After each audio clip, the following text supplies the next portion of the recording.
man, you're not my girl, I'ma call you mine. Yeah. I beat his ass for my girl. Beat his ass for me. I beat his ass for me. Man, you're not my girl, I'ma call you mine.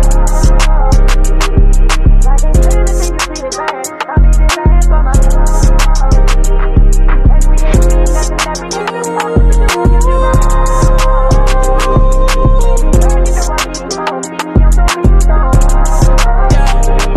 I've been in love before, feel like snow. It was falling, it was cold, and I felt it all around me. Fall too hard, and it might drown me. Toxic love is what I need. Or another one, got my boy in the building. My boy, I know him as Trey Sean. You know what I mean? In the van together, kicking it. You know what I mean? Shaw University. True. You know, me in the mid stage of life. You know what I mean? But y'all may know him as TweeKeen. Okay. My boy, you know what I mean? Streaming on Spotify.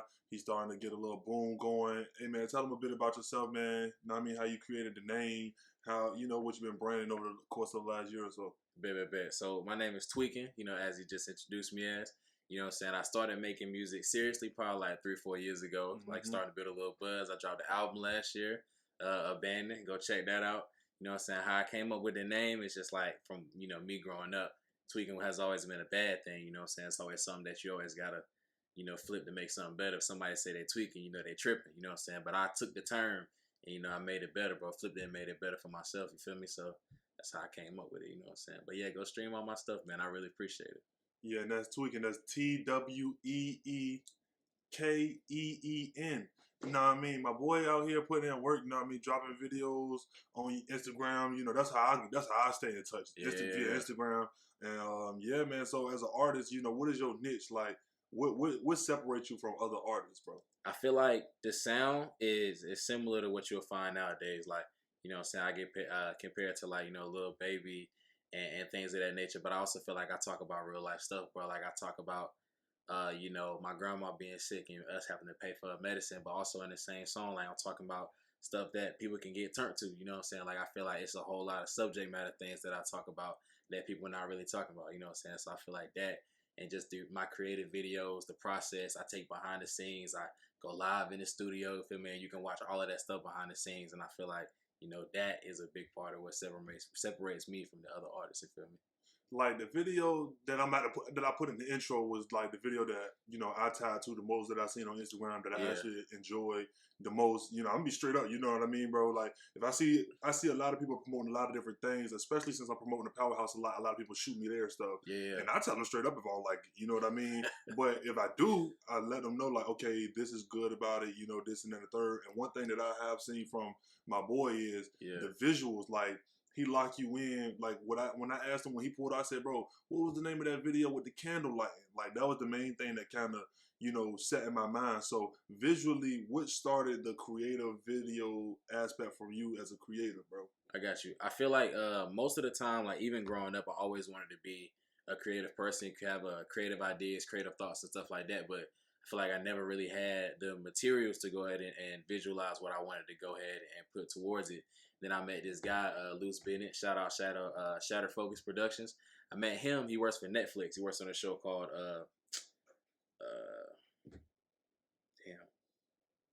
no matter. He works on that show, whatever, for Netflix. And, you know, he came up with these ideas. Like, you know, I met him. We became good friends. And then we, you know, started filming. And then everything came to fruition. And it's like, you know what I'm saying, the ideas were basically pull the person in. And when the video starts, it's not going to be how the video ends. And what I mean by that is it's always going to be like a flip, a turn, that thing that you remember. Like you said, you remember the candlelight. For the first video, it's 3 of me in the video, 1 playing piano, 1 rapping, and 1 dancing in the background. For this video I got coming out soon, in about a week, you know, it's me working on a car and me rapping while sitting on top of the car. You know what I'm saying? It's a whole lot of things that I want to envision and just do different things that people not really doing. So that's how I really came up with that. Okay, so you mentioned your boy, but like what are some other artists or like, you know, some, you know, I don't want to say celebrity artists, but artists that, you know, that our childhood or our upbringing, they were, you know, prominent artists. Who are some of those artists that inspired your visual ambitions in terms of, you know, creating those images and, you know, being remembered in that way? Well, the first artist I think of was Busta Rhymes. Busta Rhymes videos back in the early 2000s, late 90s were crazy, bro. Especially with that fisheye lens. The fisheye lens videos, which I haven't shot one yet like that, but I want to shoot one like that. Eminem was a big inspiration, just the way that he would like put on costumes and really get involved in the character that he was portraying in his videos. Right. So that was a good thing. I always like Ludacris's videos, how he make his head real big, and you know what I'm saying, and just be in different type of situations, but you know, handle it differently. Like when he was in the club and you know, there was like people was being all nice or whatever, and he just like moved bitch and pushing people, and it was just like all cool stuff like that. And new generation wise, like, was a huge Juice fan, huge X fan. You know what I'm saying? I like the way they did their videos, just like having fun, you know, chilling, you know, joking around with their homies and stuff like that. Whole lot of people in the you know, background and stuff like that. So I get inspiration from for real. Right. And like you said, Busta, that's probably one of the biggest artists that come to my mind when I think about big videos. Yeah. You know, having the turn. Kanye had a couple videos that was like that. You know, that Kanye, would like make you like, oh man, draw you in and then take a turn. But if you never sell one song, right? Let's say you don't sell not one more song moving forward. How do you plan to brand yourself outside of the studio in terms of creating the actual brand? Branding yourself, because you as an artist is the actual product. So how do you plan to brand yourself outside of the studio, outside of your music? What is your biggest attraction or some positive attributes about yourself that could take you to the next level? Yeah, to me, it's always really just been about helping people and creating the music that I wish I had growing up. And that's really my brand. It's not really about selling songs. It's not really about selling records for me. It's about being that person in your ear that you can hear, or just visually, that just gets you through, you know, those 10 minutes of your day you decide to listen, that hour you decide to listen to an album. You know what I'm saying? I feel like you brand yourself by who you are as a person. You know what I'm saying? By being kind to people, being nice, and just shedding your light on the world. Like, what do you have to offer? Like, that's my brand. Like, you get all of me, and what all of me is just somebody that is a chill person that tries to come into your life and just, you know, create better things for yourself, you know, better things for you. I talk about everything from substance abuse to, you know, depression, but I also have stuff where, you know, like, I'm happy and we turning up and we having a good time, you know. So that's, I feel like, what separates me, you know, from other artists, and that's like my niche and stuff. Yeah, so like, and when you look at the Powerhouse, you know what I mean, I'm obviously creating a brand outside of just, you know, making videos and providing basketball content. We actually about to turn this thing into a whole nother turn that I got up my sleeve going throughout the course of this year. And with growth comes, you know, experience, comes knowledge, education, and, you know, learning different things along the way, making a couple mistakes, probably spending too much money here when you really didn't have to. And you know, we making those mistakes now, but when you branding yourself, it's all about the image that people are gonna remember. So that's why I made my logo my face, because my face is that of what I want people to remember straight up. And this the hat that I wore in my logo, like, if you didn't notice. So like, I try to keep things, you know, consistently in the ballpark of what I want them to remember and know what they're coming for when they come to the Risky Powerhouse. So, you know, the apparel line, you know, production, TV shows, actual segments, other content creators, moving the needle in terms of not just sitting down and talk about basketball with your boy. You feel me? So that it's a lot of different things you could do outside of actually what you're doing. Like, in college, we used the band to fund our degree that we were aspiring to be. Like, we didn't have to go to school in band and be a music major. You know what I mean? So, and you've always been a bigger than life person anyway. You know what I'm saying? Even back then, you know, being in band, like, everybody knew who Kendall was. Kendall was the tall guy that always presented himself well, that was always big. You know, so he would do all this stuff, like, and just out of the blue, but it just showed you, like, your personality and how you was as a person. Real talk, like, I was the type of person, real talk, pull up on you, talk to you, have a conversation with you like I've been knowing you for 50 years. You know what I mean? It didn't really matter who you was, if you shied away, if you got nervous. I questioned you, like, what's wrong with you? You know what I mean? And that kind of really brought out the best of a lot of people. Like, there was a lot of people that was kind of like, you know, reserved and things like that. But as the course of being around a lot of people like that, you can't stay in that box too long when you're around us for that amount of time that band requires. So it was cool to be able to use band as an instrument to fund my actual goals, because I was a business major, accounting minor, so I'm all about trying to get it myself, trying to build my own. And I know, you know, education is a big part of understanding how to build business credit, actually building assets throughout your business, not just, you know, filing for a car in your name, using the business itself to actually build credit and all that stuff. So, you know, it's going up from here. That's all I'm gonna say, man. I ain't gonna say too much on cam, man, because because you know I wanted to be a slow brew. I know it's a process, and all that stuff. And he showed me some of the stuff he got coming, bro. I'm telling y'all, it's crazy. Bro, it's crazy. I'm telling you, we brewing up. Yeah, but look, man, my boy a Nets fan. The Nets got a lot of stuff working. Yeah, but let's talk about the Jason Kidd days. Y'all made a couple runs to the finals, ran into Shaq. Yeah, it just wasn't happening versus Shaq. You know what I mean? Nah, it was nothing y'all could do. wasn't. But it was great to see y'all get through that. Then y'all become trash. Then y'all move to Brooklyn for a very long time. You know, y'all move to Brooklyn. You get Darren Williams, you get Paul Pierce, Kevin Garnett, Jason Terry, Joe Johnson, which really was not a good trade. You got Brook Lopez. It crippled y'all really. Yeah, for a long time. Yeah. So the way I seen it was, in the time being, coming off, I've never seen anybody ride a championship like the 2008 Celtics. And what I mean by that is, like, when you look at everything all time, when they talk about the Lakers versus Celtics, this, that, and the third, like, I feel like that one is built up bigger than what it's even supposed to be. Mm-hmm. So by them taking those pieces and moving them to the Nets, everybody was like, oh yeah, we about to win a ring. And if I'm not mistaken, it never even got past the second round. So, you know what I'm saying? And it crippled, like you said, crippled the franchise for years. You know what I'm saying? Like, y'all gave up draft pick. Y'all gave up unprotected draft picks to Boston, and then the old guys basically retired. Yeah. Then y'all lost to everybody, and then y'all back in as one of the bottom 5 teams in the league. But y'all picks going to Boston. So Boston competing in the playoffs and getting Jaylen Brown, Jason Tatum, Rozier. Bro, they got so many great draft picks over there. Yeah. So hey man, but when you get 2 players like KD and Kyrie to cancel out a lot of those woes, and now y'all got Harden, y'all end up flipping them for assets that y'all about to have Ben Simmons for the next 3 seasons. Yeah, you got Steph Curry for this season and next season. Drummond on the veteran minimum deal, but he likely to re-sign with the Nets. Yeah, you got KD locked up, Kyrie locked up, Joe Harris locked up. Dragic just came. I mean, y'all looking like y'all got a chance. However, health.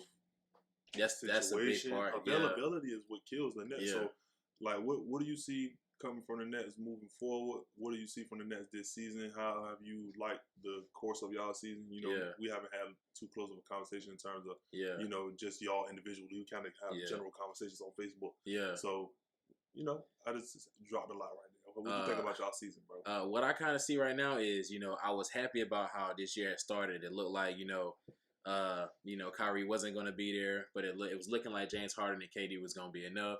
KD goes down, James Harden get upset because Kyrie is not be able to play home games, which from what I've heard, he's going to be able to play home games pretty soon, so I'm pretty happy about that. But, I feel like we got what we could get from the deadline. You know what I'm saying? Like, I feel like we got a good defensive player in Ben Simmons, a potential defensive player of the year in Ben Simmons. I feel like we got Andre Drummond, who's a double-double. Well, not really a double-double machine, but really definitely like a double-double machine. Well, I mean, I was like an 8 and 10 guy. You know what I'm saying? Like, I feel like he 8 and 10, 10 and 10, or like maybe really like 10 and 13, 10 and 16, whatever. If Andre Drummond is starting for y'all, he will average 12 and 12 easy. Yeah, okay. If Drummond played 23 minutes, he gonna get 12 rebounds. He averaged 9 rebounds in 17 minutes for Philly. Okay, fair. Okay. So if he played 22 minutes, he's getting 11 rebounds. Easy. Okay, all right, bet. So then also with the Ben Simmons trade, I feel like there's enough shooting around Ben Simmons where he doesn't really have to be that guy. You know what I'm saying? I feel like in Philly, you know what I'm saying? Yeah, they had Seth, but I feel like their offense was give the ball to Ben and then just kind of have him create. But like the shooters that they had wasn't really knocking stuff down like that. And also I feel like his confidence is about to go up too with the Nets. I seen a video of Kyle Korver working with him, Steve Nash working with him, just sitting there working on set shots.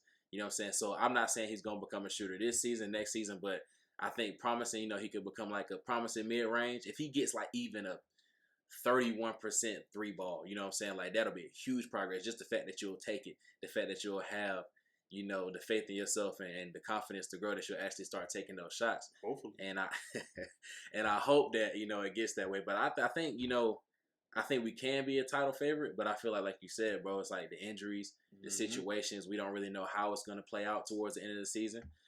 We got, was it like 50 days into the end of the season, something like that? It's like 23 games left. 23 games left, yeah. So we got, that, and I think Kyrie, as of right now, is only playing in 6 more games towards the end of the season.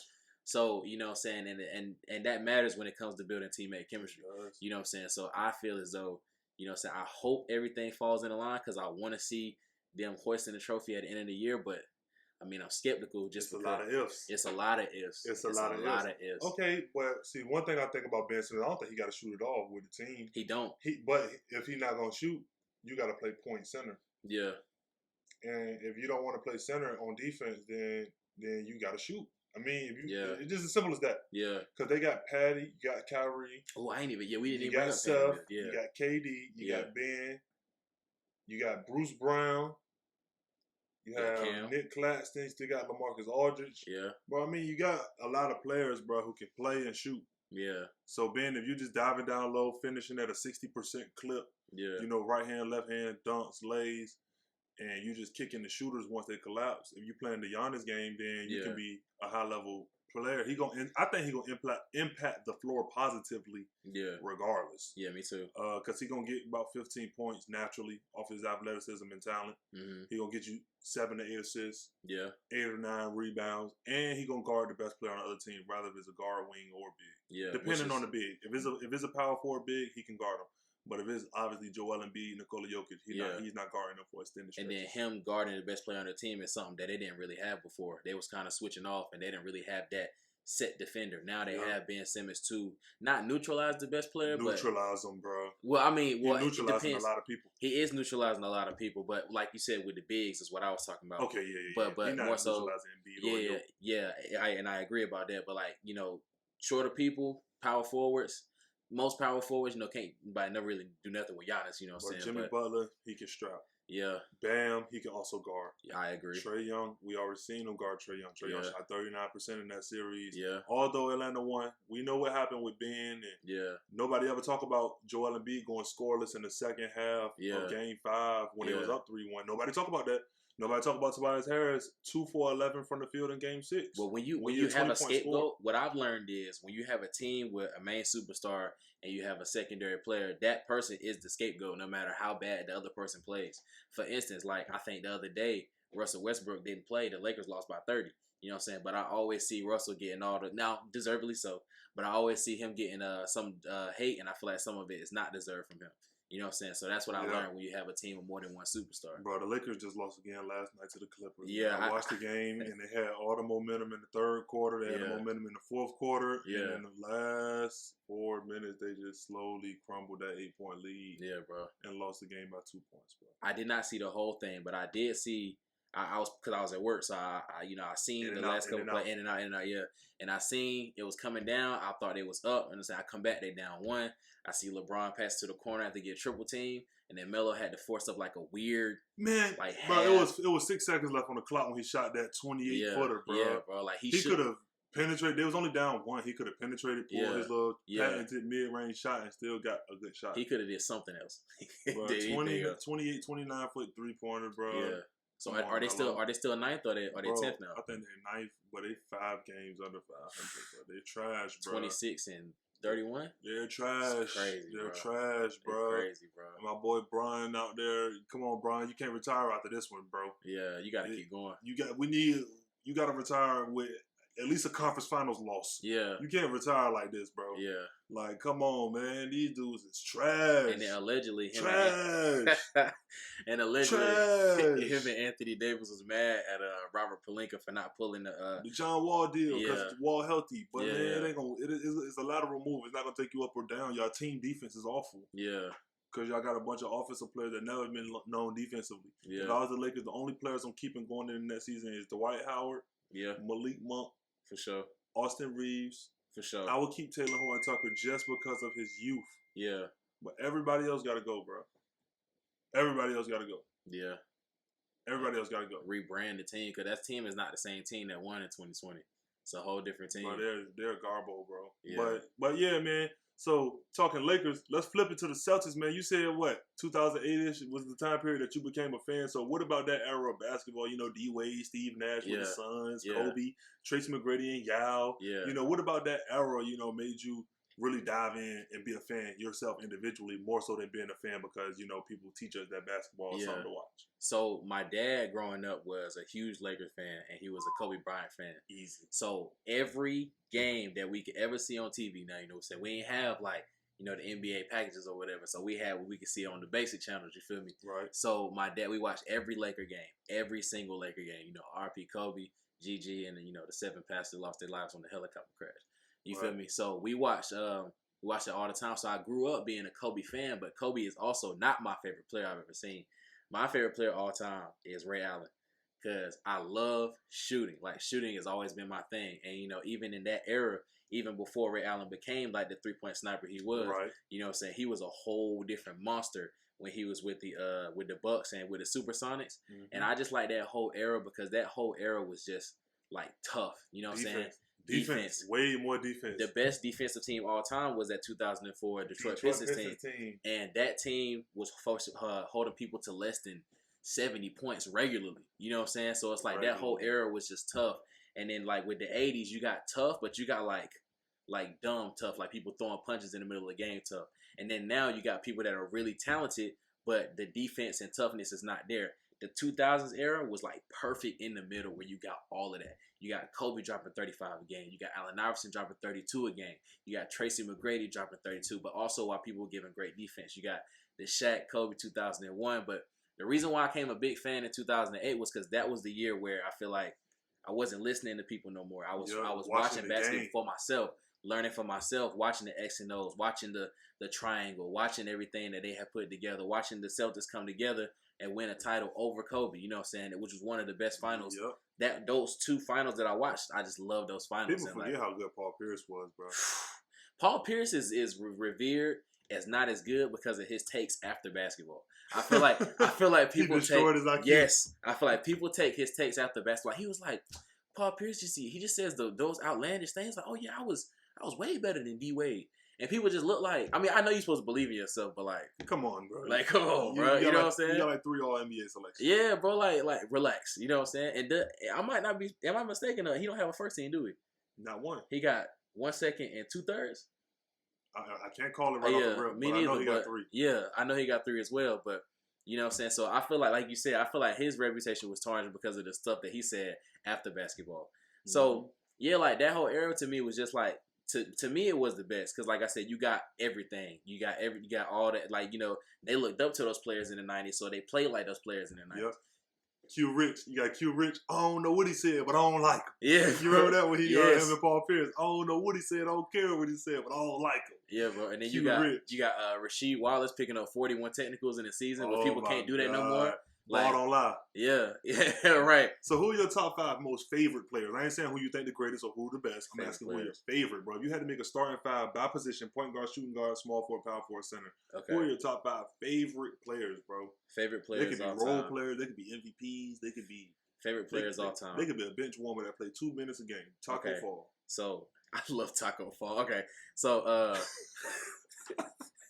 I just like people that like, you know what I'm saying? Like he just so dude. He just so down. Yes, bro. He's so down to earth. I like Boban. You know what I'm saying? I just love like those type of players that like don't get that much playing time, but when they hit the court, they're just larger than life, bro. You know what I'm saying? But I feel like if I had a starting 5 of my favorite players, it would be Isaiah Thomas at the 1. Pistons Isaiah Thomas. Okay. I would have Ray Allen at the 2. Ray. Okay. I would have Kobe run my 3. You know what I'm saying? Okay. Small power forward. You know what I'm saying? I would have Dirk run my 4.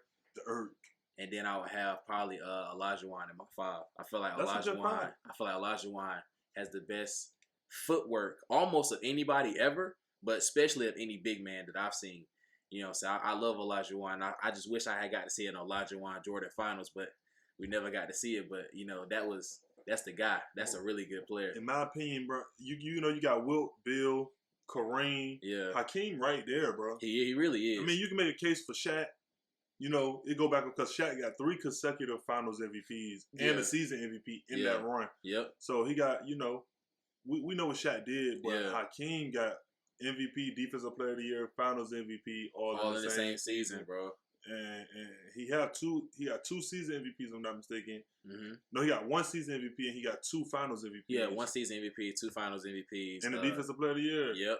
Dude was a bucket. And he was also like, while being the best defensive player, was making people out there look silly. I know y'all seen the highlights where he go up, go left, go up, spin around, dude, and then, just go to the back. Like, it's just crazy. Like, his footwork was phenomenal. It's so good to the point where now he's still teaching players of this generation footwork. He taught Kobe footwork. He can teach footwork to smaller guys. That's how you know he was really good on his feet. And I just feel like, he's underappreciated by non-basketball purists. I feel like people were like, Shaq, top 5, stuff like that, or whatever. But people really got to look at Olajuwon, bro. Like, he really was that guy. And when you're making lists like top 10 all time lists and stuff like that, if you don't have Hakeem Olajuwon in your top 10 greatest players, I don't even.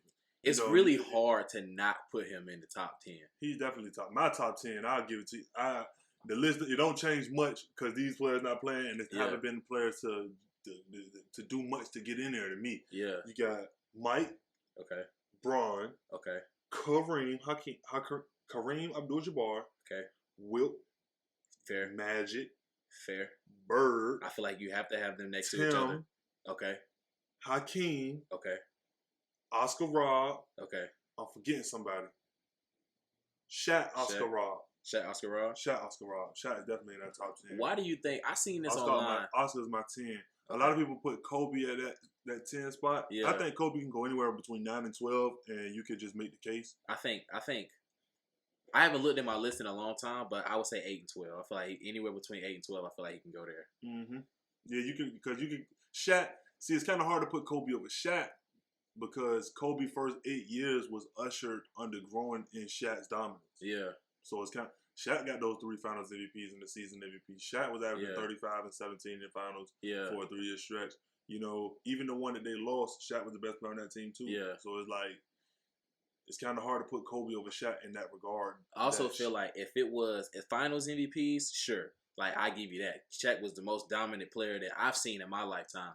But I also feel like if we went with playoff MVPs instead of just the finals, I feel like it would still be Shaq, but it'd be more of a competitive conversation because Kobe and some of those conference finals, some of them was crazy. Like, I think one time it was, I could be wrong on this, but I believe it was 28 points, like 5 assists, 5 rebounds on like crazy efficiency shooting too. Like, I don't have the numbers in front of me, but like some of those conference finals and some of those playoff series that he did going into the finals, like not necessarily the finals, because, you know, I'm not going to say he was a bad finals performer, but when you're in the finals, this is a whole lot tougher. Like, defenses are a lot tougher. It's a lot of things. Selling out to stop you. Yeah, like the two-headed monster that you had, and you can't stop the one in the middle, so they have to send players to you.